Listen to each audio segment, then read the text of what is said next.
PharmaPal. You're listening to Bloomscast, the official podcast of Blooms.io, home of the bioactive library for mass spectrometry instant optimization. Let's dive into the latest in natural chemistry, bioactive discovery, and the future of lab innovation. If you think back, way back through history, for generations, women have looked to plants, haven't they, for support during childbirth. It's just this incredibly old tradition. It really is, woven right into, human experience. And today we're kind of taking that traditional knowledge and putting it under the microscope, looking at it through the lens of modern science. Exactly. Yeah, this deep dive is all about the scientific evidence. What do the studies actually tell us about the herbs used during pregnancy, during childbirth? Right. We've looked at quite a range of material, some broader ethnopharmacological stuff, on traditional aphrodisiacs, which kind of gives context on women's herbal use more generally. Okay. Then there's a specific review focused just on herbal medicine and pregnancy, and even a study looking into the motivations. Why do women choose these remedies? Interesting. So our mission today then is really to get past the folklore, explore the actual science, understand potential benefits, sure, but also, crucially, the risks involved when using herbs at such a key time. That's the goal. Okay, let's dive in. Where do we start? Well, I think the first thing that really stands out is just how widespread this is. Yeah. The use of herbal medicines, among pregnant women globally. Really? How widespread? Well, the estimates vary, obviously, but in some populations, especially, in low and middle income countries where traditional medicine is maybe more accessible, it could be anywhere from 45% up to 80%. 80%. Wow, that's huge. A massive proportion of expectant mothers. It's significant, yeah. And that women's motivation study you mentioned, it really helps shed light on the why. Okay, so what are the main reasons? Well, several key things pop up. Pretty obviously, women are looking for relief, right? From common pregnancy stuff like nausea, vomiting. Makes sense. Clearly. Morning sickness is no joke. Exactly. But another major driver is actually the desire to sort of prepare for labor, to try and ease the delivery process itself. Right, trying to make things go smoother, maybe faster. Precisely.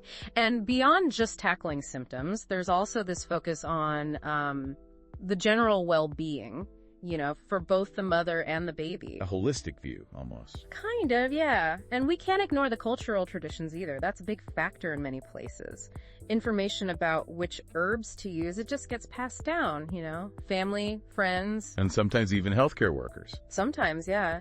The study notes that sources of info can include them too, which is interesting. It's also interesting that the use seems to spike in the first and third trimesters. It does make a certain kind of sense, doesn't it? You tackle those early pregnancy issues first, like nausea, and then as the due date gets closer, the focus shifts towards, preparing for labor. Okay, that tracks.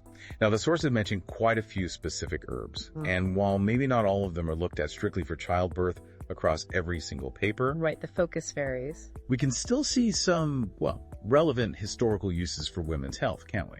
Definitely. If you look at the medicinal plants document now, its main focus was herbs with aphrodisiac potential, right? But even there, it flags traditional uses relevant to women's health, like ashwagandha. It's mentioned in Ayurveda for rejuvenation, impotence. Right. But also specifically noted for aiding menstrual flow in Pakistan. So there's a clear historical link to women's reproductive systems. And what about chaste tree? Vitex agnus castus. That one seemed complicated. Oh yeah, that one's fascinating. Historically, like you said, it's almost contradictory. Sometimes suggested to reduce libido, other times to enhance it. Weird. So which is it? Well, traditional herbalism has generally seen it more as a hormone regulator, a tonic for PMS, irregular periods, that sort of thing. Okay.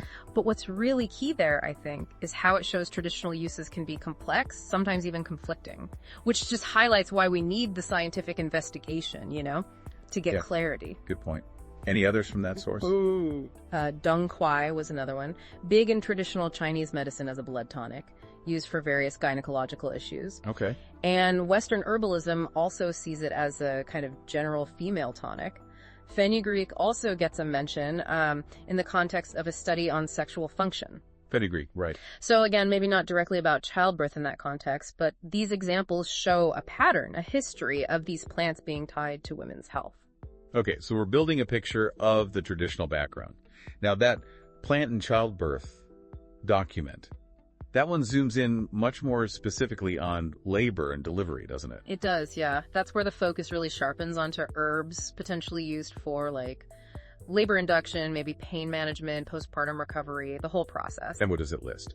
Well, it specifically talks about herbs for labor preparation, facilitation, and induction. And black cohosh and blue cohosh are really prominent examples there. Right, I've heard of those. They have a long documented history of being used as uterine stimulants, to try and get labor going or strengthen it. Seems pretty potent from the description. It sounds it, yeah. But here's the key insight, I think. Despite that long history, the crucial question now is, what does modern science say about their safety and their effectiveness for these specific purposes? That's the million-dollar question. What other herbs did that source highlight for labor? Oh, there was quite a list. Let's see. Rooibos tea, coconut oil, date palm, golden buttons, watercress, cinnamon, fenugreek again. Fenugreek pops up a lot. It does. Also rosemary, raspberry. Raspberry leaf is pretty well known for pregnancy support. Yeah, right? yeah, you hear about that one often. And even cannabis sativa and evening primrose oil were listed. Yeah. So it's a really diverse bunch of plants. It really is. Represents a huge range of traditions and plant types. Yeah. But I guess this brings us smack bang into the critical point, doesn't it? Just because something's been used for ages. Doesn't mean it's safe or effective. Especially not during pregnancy, which is such a sensitive time. This is where the science really has to step in. Absolutely. And that plant and childbirth review, it expresses, well, pretty significant concerns about the lack of solid safety data for many of these herbal medicines when used during pregnancy. Even for the ones with a long history, like the cohoshes. Even for those, yeah. And because these herbs are often just available, over the counter, there's a real risk of people self-prescribing. Of telling their doctor or midwife. Exactly. And that's a worry. The ease of access, it just doesn't automatically mean it's safe, especially during pregnancy. That's a key takeaway. That makes total sense. The whole, it's natural, so it must be fine assumption can be dangerous. It really can. So what specific safety concerns do the sources actually raise? Well, the potential for embryotoxic effects, harm to the embryo, and teratogenic effects, meaning causing birth defects. That's a significant concern highlighted by preclinical studies. Preclinical, meaning lab or animal studies. Yes, exactly. It's ethically really difficult, obviously, to do prospective studies directly on pregnant women for safety like this. So these animal studies raise potential red flags about fetal development. Okay. And interestingly, there was a retrospective study mentioned, looking back at past cases. It observed a higher prevalence of congenital fetal abnormalities in women who reported using herbal medicines compared to those using pharmaceuticals. Now, was it a big difference? It wasn't statistically significant. That's important. So you can't draw a firm conclusion, but it does sort of suggest a potential link that maybe needs more looking into. Okay. So some potential warning signs, even if the evidence isn't definitive. What about studies actually in pregnant women? Looking at effectiveness or confirming safety? Yeah, that's where things get thin on the ground. The Plant and Childbirth Review points out that the number of really high-quality randomized controlled trials, the gold standard, is pretty limited in this area. So not much solid proof either way for many herbs. For many, no. They do mention some studies that exist, like on ginger for nausea. That's fairly well studied. Cranberry for UTIs, raspberry leaf, garlic, even some aromatherapy with peppermint. Okay, so some research exists. Some, yes. But a recurring problem, a big challenge in a lot of herbal medicine research, is the lack of standardization. What do you mean by that? Like the amount of the active compounds in the herb, the quality control of the product being tested. It can vary hugely from batch to batch or study to study. Ah, I see. So one study's raspberry leaf might be very different from another's. Exactly. And that makes it incredibly difficult to compare results or to be confident that a specific herb is genuinely effective and safe. The variability is a real hurdle for research. That makes perfect sense. If you don't know exactly what's in the pill or tea, how can you know its effect? And I guess another huge concern would be interactions, right, with other medications. Oh, absolutely. Herbal drug interactions are a really serious consideration, especially for pregnant women who might already have health conditions like epilepsy or high blood pressure. How could herbs interfere? Well, certain herbs could affect how the body processes medications. They might interfere with enzymes like CYP3A4 or UGT, which are involved in breaking down drugs like, say, anti-epileptics or common blood pressure meds like labetalol and nifedipine. So taking an herb could potentially make their prescribed medication less effective, or maybe more potent. That's the risk, yes. It could alter the drug levels in the body. And why this matters so much for you, the listener, is that if you are on medication during pregnancy, it's absolutely critical to talk to your doctor about any herbs or supplements you're thinking of taking. To avoid those unintended interactions. Precisely. The review specifically lists examples like St. John's wort, that's a well-known interactor, but also ginkgo, valerian, ginseng, coneflower, milk thistle, even green tea. These all have the potential to mess with conventional meds. Wow, that's quite a few common ones. It really highlights the complexity, doesn't it? And the need for professional advice. It really does. Navigating this stuff is tricky. And, going back to the medicinal plants review, it touched on something we mentioned earlier, the conflicting information around traditional uses. Like with chaste tree. Yeah, that chaste tree example, with its history of opposing uses, it's like a perfect illustration of why we need the rigorous science to either back up or, refute these traditional claims. So what was the conclusion of that review? Ultimately, it concluded that for many traditional uses of herbs in women's health, including things like affecting sexual function, there's just a significant lack of strong clinical evidence. It's just not there. And they really stress the importance of doing proper research, verifying the plant correctly, using standardized materials, designing the studies well. Basically treating herbal research with the same rigor as pharmaceutical research. Exactly. Because anecdotal evidence and centuries of tradition, well, they aren't a substitute for solid scientific proof when it comes to safety and efficacy.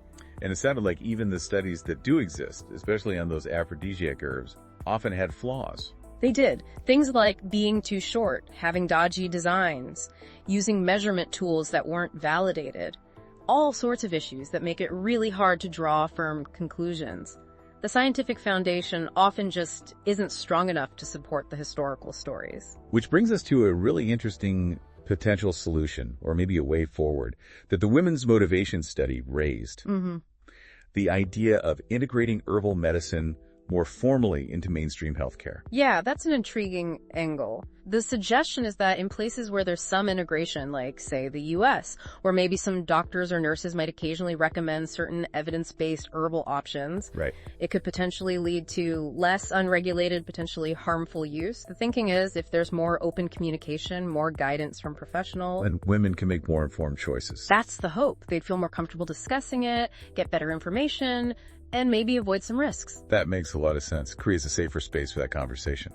But conversely, in settings where maybe there's less knowledge among healthcare providers about potential toxicity or side effects, then the lack of integration is a bigger problem. Exactly. It creates barriers to getting reliable info. And there's still that big concern about women using both herbs and conventional drugs at the same time. Without telling anyone. Right. Which, as we've discussed, can lead to serious unintended consequences. So that study really underscores the need for better antenatal care education. Making sure accurate, balanced info about herbs is part of the conversation during pregnancy checkups. Okay, so it really feels like a combination of things is needed. Better communication, much more robust research, and maybe a more thoughtful way to bring traditional knowledge and modern healthcare together. Seems that way. All right, let's try and wrap this up. If we boil down this deep dive, what are the absolute key takeaways on the science of herbs and childbirth? I think the big message, the overarching theme is this. Lots of herbs have this long, really fascinating history of use in pregnancy and childbirth, no doubt about that. But the actual scientific evidence backing up their safety and their effectiveness, it's often pretty weak or limited. It really requires much more rigorous investigation. Better studies. We need well-designed clinical trials using standardized products so we can actually understand what they do and if they're safe. And secondly, that risk of interactions between herbs and conventional drugs is real and significant. It needs very careful consideration. So the bottom line is, natural doesn't automatically mean safe, especially during pregnancy. That's it. Precisely. Yeah. It is absolutely vital for women to be informed, to be cautious when considering any herbal remedies during pregnancy or childbirth. And talk to their doctor or midwife? Yes. Open, honest communication with healthcare providers is just paramount. Which leads us perfectly into our final thought for you listening today. We know herbs are widely used during this incredibly sensitive time right now. So, thinking about everything we've discussed, what do you think are the most crucial steps needed? How do we effectively bridge that gap between centuries of traditional knowledge and the demands of evidence-based practice to really ensure the well-being of both mother and child? It's a complex question, isn't it, with deep roots? It really is. We hope this deep dive has given you a clear picture of the current scientific landscape. We definitely encourage you to maybe look into some of the specific studies and think about the role regulatory bodies play, or should play, in making sure Able products are safe and reliable for pregnant women. Thanks for tuning in to Bloom's Cast, brought to you by Blooms.io. Stay curious, stay connected, and we'll see you next time on the frontier of natural product innovation.